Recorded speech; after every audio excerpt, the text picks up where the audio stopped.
Planet Tech section of CitizenCon Direct 2025 was absolutely chef kiss. Absolutely incredible. So despite the fact I've only had 1 hour's sleep, and despite the fact I'm ill, and despite the fact you may have already seen it, I think we can all enjoy it a second time. Let me know what you think. Emulate nature in the most believable way. Oh, and one more thing, something that I didn't pick up on last night that I think you should know if you didn't pick up on it. So they said this tech would be in Star Citizen next year. We're still getting Nyx next patch, but this content next year, Genesis. So keep that in mind if you missed that. But still, holy hype. Emulate nature in the most believable way, and not just on a planetary scale, but to our level of detail. I actually put Planet Tech. What the actual? I've predicted this to a T so far. It's insane. No one's going to believe me. I didn't know. We've made a complete paradigm shift to how we do things. What? Biomes are now created based on the physical data sets, with the assets being spawned whenever and wherever the correct criteria is found. That looks insane. So when you see a forest or a meadow, it's no longer because an artist painstakingly crafted it there. It's now because it simply wants to be there. This looks ridiculous. Fits inside our rules. Genesis also ties into our other gameplay systems. Our new planets are built from the information we create for our different datasets, like height maps, humidity, temperature, soil type, soil amounts, geology, erosion data, to name but a few. I actually don't believe what I'm seeing. It's insane. It's actually ridiculous. As the geology looks like it would be suitable for it. Where scree piles exist below sheer cliff faces, and where rocks have broken off over time due to erosion. Of course, these new tools still give us the ability to direct the look and feel we want. The attention to detail from the tallest mountain to the smallest flower is still our core DNA. With Genesis, we can now keep that detail-orientated mindset as we focus on the quality. And it provides the quantity. Is this insane or am I going mad? This looks insane, Genesis right? provides our planets with the ultimate sense of exploration and adventure. Discovery in the purest emotional form. We want you to find that perfect place, with the planets providing an abundant resource to harvest. This is a major part of what exploration is for us. We want that feeling of finding a corner of the universe that you'll fall in love with, and where you want to settle down and build your home. Hey, don't tease me! Now I'm going to hand you over to Will to go deeper into what we have built that allows Genesis to realize our vision. Look at this! As a reminder, some of the visuals you'll see will evolve It looks insane! as we continue our technological development and hone in on the final look for Nyx. It actually looks ridiculous, chat. He's actually... So, in case it's not already clear, Genesis is our name for a group of technologies that are improving our ability to build worlds, refining those that we've already created, and ultimately expanding our persistent universe to the scale and quality that we all expect. I work on Planet Tech, so let's talk about how that's continued to evolve since our presentation last year. And instead of just highlighting some really cool biomes that we can create, let's go ahead and show how all this work applies to the upcoming planets of Nyx. Oh, yes. More Nyx, So there are more 3 wind. planets in Nyx. Nyx 3 is a gas giant, and I think it's blue. It's not going to surface. I don't really know. Nyx 2 is a yellow, toxic.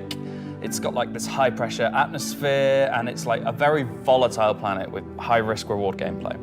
It's going to have some really interesting biomes for you to discover, but for now, just know it's going to be dangerous, because today we're going to focus on what we consider to be the hero planet of this system. Oh no, it's going to be a screenshot paradise. Nyx 1 has got a rugged, remote beauty. It's got a diverse set of biomes, from weathered rocky mountain ranges to vast sweeping forests and grasslands. Perfect. and from damp, expansive wetlands to claustrophobic, festering swamps. These core biome concepts give us a fantastic platform to hone our technology. In some cases, because the current tech couldn't do them at all, or because we want to completely step up our game for them. Okay, base building. Let's approach this planet in much the same way that you, the player, will, from orbit. The orbit appearance of the planets going forward is far more tied to what is present on the surface. Previously, we had different data that drove the orbital and ground coloring. That's because the orbit was designed to look like vegetation that we'd place on the surface, and the ground coloring was trying to be a mix of soil, rock, and the organic compound coloring that forms the kind of colors there. Okay, this is awesome. Now we author much more of the data in a unified way. When you look at Earth, you see blues and greens for ocean and vegetation, and brown or yellowy tones for sand and soil. We wanted to keep it as simple as that. Look the at same that, there's set beaches, of textures man. And data that define the color of the soil, sand, and rock on the ground are used to create the orbital look. We then assess the presence of vegetation and competition between different species on each part of the planet and use that to blend in tones of green, including variations due to species health and the current season. This creates a far more complete image and allows you to identify features, geologies, and potential points of interest all the way from space. All I'm reading in chat is I want to live in the swamp. God damn it. Start with something closer to what Shreks. you're used to, but in a whole new light. Oh, look at this. Look at it. That is so cinematic. You know what? That reminds me of an ironclad concept art. When we approached the surface of the planet, we wanted to start by focusing on just the soil and rock. One of the things that was missing from our terrain previously was simply feature complexity. Looking at our contemporaries, we lacked detail at the ground scale. To combat this, we've added a new layer of data. That layer is called the medium tiles. These are intelligently placed on top of the existing 4-kilometer terrain tiles based on slope, soil type, and other erosion data. And these medium tiles don't just create height changes, they also bring in local erosion data both for soil and bedrock size values. Oh, look at This that. gives us a whole new level of terrain detail, of scale, and allows us to create far more unique locations across the planet. Cool. So now that we've nailed the surface, let's have a look at adding some rocks. We've now got two major contributors to the rock content of our planets. Firstly, long desired feature, cliffs. We are adding large scale, very detailed to all our cliffs based on the geology at a given location. This adds an exciting new dimension to steep slopes that we simply couldn't get before. The second is a big one for you ground vehicle enthusiasts. Rocks are now found not scattered everywhere, like spilt popcorn at the cinema, but only in places you'd expect to find them, thanks to a brand new rock scattering algorithm that isn't annoying as hell. Using physical data generated for each large and medium tile, rock distribution makes sense and has a physical basis. Oh, that's so So good. if you're still crashing into them after this comes out, that's on you. Nice. Look at this, man. The rock assets themselves have had a glow up too. We now create rock sets related to a particular geology that look like they originated from the same source. And this ties into how we'll be distributing minables in much more interesting ways too. It looks so photorealistic. It's crazy. So now that our base terrain and rock scattering looks good, let's add some vegetations and explore some additional biomes. Nyx rally, right? Racing. Imagine doing some... Nyx One's forests and grasslands are full of trees, various grass species, rock formations, and they're found in all sorts of elevations like mountain valleys, open plains, and dense meadows. Yeah. And when we start to add a bit of fresh water, they begin transitioning into more wetland-type biomes. Look, that's where I'm living. Look at that. And while That is a forests are postcard. super cool. Let's focus on the grasslands and wetlands today. Look at that. Imagine So, Squadron how are we 42 making base these look being so here. great? Obviously, we've had grass before, but never meadows of it.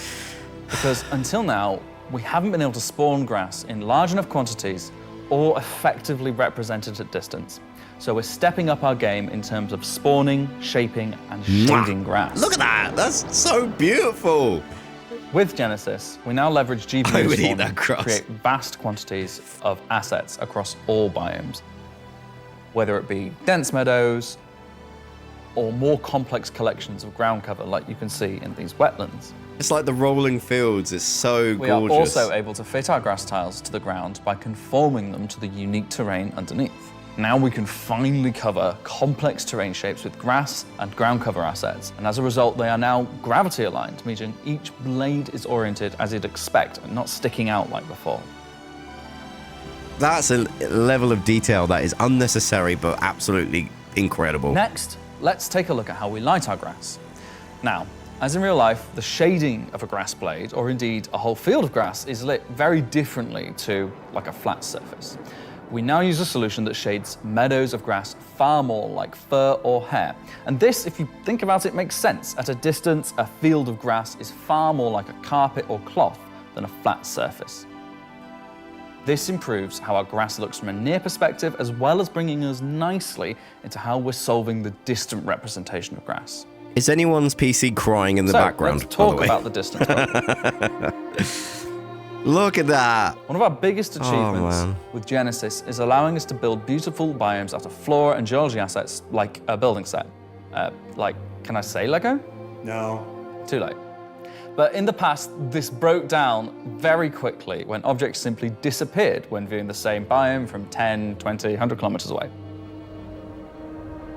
Because we don't hide planetary transitions and allow you to view complex regions from very large distances, there are almost infinite perspectives from which you can see a location in Star Citizen. So, how can we afford to evaluate complex spawning logic at runtime for the entire swathes of the planet? Enter the virtual terrain. Oh my god, technical virtual just terrain, explosion. Or VT for short, is how we now cache and represent our terrain at varying scales. What? This has been the enabler for all of the lovely advances in terrain complexity and asset spawning we've shown so far. My PC's dying. It's also how we now evaluate and represent vegetation from a distance. When creating the VT for each part of the terrain, we assess if vegetation has covered the ground, and if so, what shading should be applied.